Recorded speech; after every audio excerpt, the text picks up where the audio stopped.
बिस्मिल्लाहिर्रहमानिर्रहीम। अस्सलाम वालेकुम। सबसे पहले तो मैं अर्ज़ करना चाहूँ कि मुझे किसी जानने वाले की तरफ से एक नज़म मौसूल हुई है और उन्होंने कहा है कि वो आप मेरी उस नज़म को बोलें। तो मैं वो नज़म बोलूँगा। बहुत अच्छी है, एक बहुत अच्छे टॉपिक पे उन्होंने बनाई है, लेकिन वो हम अपने आने वाली वीडियो में उसको पेश करेंगे। तो आज हम बात करना चाहते हैं आज के उस इत्तेहादी जलसे के ऊपर जो कि पाकिस्तान पीपल्स पार्टी, पाकिस्तान मुस्लिम लीग नून और मौलाना फजलुर रहमान की तरफ से और छोटी छोटी जमायतों की तरफ से जो लाहौर में जलसा मुनक्किद किया गया, उसके ऊपर थोड़ी सी रोशनी डालना चाहूँगा। तो जितना एक्सपेक्ट किया जा रहा था जलसा, उतना तो नहीं हुआ। मेरे अंदाजे के मुताबिक 7 से लेके 10,000 के करीब वहां पर लोग इकट्ठे हुए। तो लोग शायद लोगों के इकट्ठे होने को बहुत बड़ी अहमियत समझते हैं।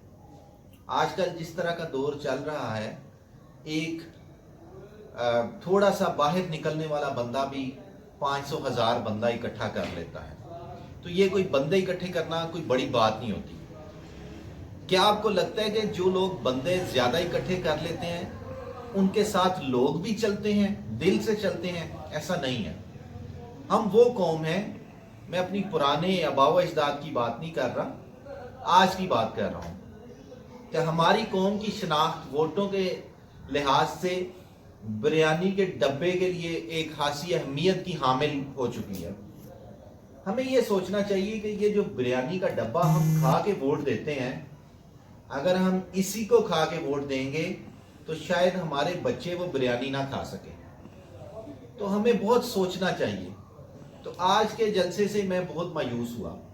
मैं इनकी सोचों से, इनके फैसलों से, इनकी जहनियत से पहले ही बहुत मायूस हो चुका हूं। ये क्या इस तरह थोड़े से लोग इकट्ठे करने से ये साबित करना चाहते हैं कि इन्होंने करप्शन नहीं की?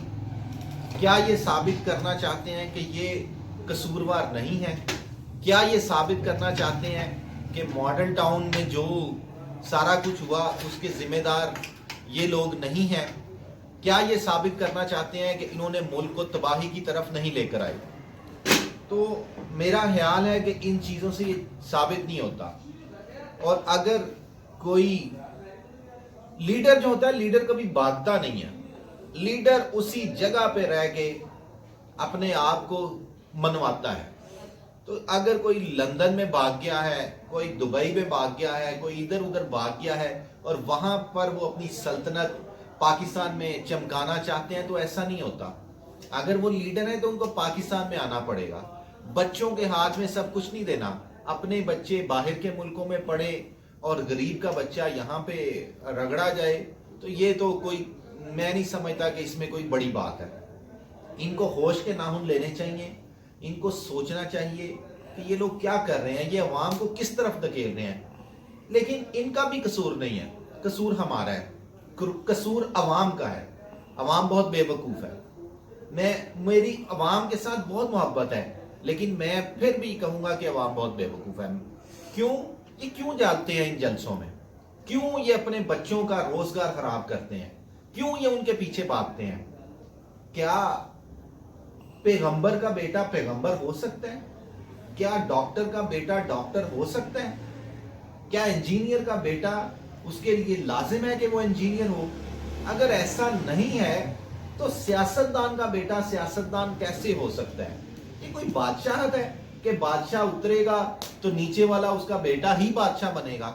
ये जमहूरी निजाम नहीं है। हमें इसको समझना चाहिए। हम खानदानी गुलाम बन चुके हैं। हम उनके बच्चे पैदा होते हैं तो उनके पाँव में पड़ जाते हैं, यार वो पीर फकीर है, वो क्या है?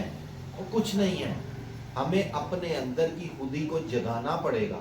हमें ये सोचना पड़ेगा, हमें अपने आप को गुलामी से निकालना पड़ेगा। या तो हम ये सोच लें कि हम खानदानी गुलाम हैं और हमने उनके कदमों में रहना है और अपने बच्चों को उनके कदमों में रखना है, तो फिर तो ठीक है। लेकिन अगर हम ये समझते हैं कि हमने आज़ाद होना है, हम आज़ाद मुल्क के बाशिंदे हैं, हमने अपनी सोच को आज़ाद करना है, हमने अपने बच्चों को आज़ादी दिलानी है, तो हमें इससे निकलना पड़ेगा। अब तो ये हो गई एक तरफ की बात। अब موجودہ حکومت کی بات کر رہے ہیں تو میرا ویسے اپنی ذاتی طور پہ میں موجودہ حکومت کو الیکشن سے پہلے بہت ہی اچھا سمجھتا تھا. یہ بات نہیں ہے کہ ابھی میں ان کو برا سمجھتا ہوں, ایسی کوئی بات نہیں ہے, لیکن وہ جو بلند و بالا دعوے کیے گئے تھے وہ پورے نہیں ہو رہے. میں اس حکومت کے اوپر یہ پوائنٹ ضرور اٹھانا چاہوں گا کہ آپ کی فارن پالیسی کیا چل رہی ہے, اس سے غریب کو کوئی غرض نہیں ہے. غریب کو کوئی اس سے انٹرسٹ نہیں ہے کہ آپ باہر کے ملکوں سے کتنا پیسہ لے کے آ رہے ہیں, کتنا باہر آپ کا چیزیں جا رہی ہیں. غریب کو یہ غرض ہے کہ وہ اور اس کے بچے کیا 2 وقت کی روٹی کھا رہے ہیں, کیا وہ سکون سے کھا رہے ہیں, کیا ان کی میڈیکل کے شعبے سے وابستہ چیزیں پوری ہو رہی ہیں, کیا آٹا پہلے سے سستا ہے یا مہنگا ہے, کیا ان کے بچوں کی فیسیں ادا ہو رہی ہیں, کیا ان کے کرائے کے مکان کے پیسے پورے ہو رہے ہیں. غریب کو صرف اس چیز سے غرض ہے. تو موجودہ حکومت سے میرے یہ بہت ہی معصومانہ سے سوال ہے کہ جب آپ نے دعوے کیے تھے کہ ہم احتساب کریں گے تو کیا احتساب ہوا ہے؟ وہ لوگ تو بھاگ گئے ہیں, آپ تو ان کو بھگا دیا آپ نے, یا بھاگ گئے وہ خود بھاگ گئے, تو آپ تو ان کو مینیج ہی نہیں کر سکے. جب پیٹرول مہنگا ہوتا ہے آپ اس کو سستا کرنے کی کوشش کرتے ہیں, تو کیا موجودہ حکومت میں اتنی اہلیت ہے کہ پیٹرول پمپ بند نہ ہو؟ پیٹرول پمپ تو بند ہو جاتے ہیں, اور جب پیٹرول واپس آ جاتا ہے اپنی قیمتوں پر تو وہ کھل جاتے ہیں. اس کا مطلب ہے کہ موجودہ حکومت میں وہ اہلیت نہیں ہے, وہ اس کو سنبھال نہیں سکتی.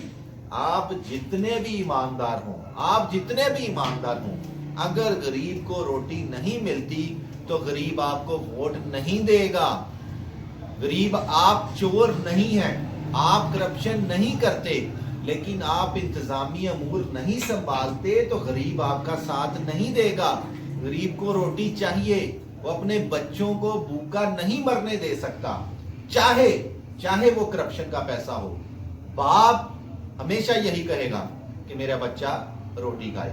خان صاحب, میں ایک سوال کرتا ہوں, یہ پرائیویٹ سکولوں کے بچے, یہ جو جی ہاں کی فیسیں 1-1 لاکھ 2-2 لاکھ ہیں, صرف میرا اتنا سا سوال ہے, ان کا پڑھائی کا سٹینڈرڈ اور سرکاری سکولوں کا پڑھائی کا سٹینڈرڈ کیا ایک ہے؟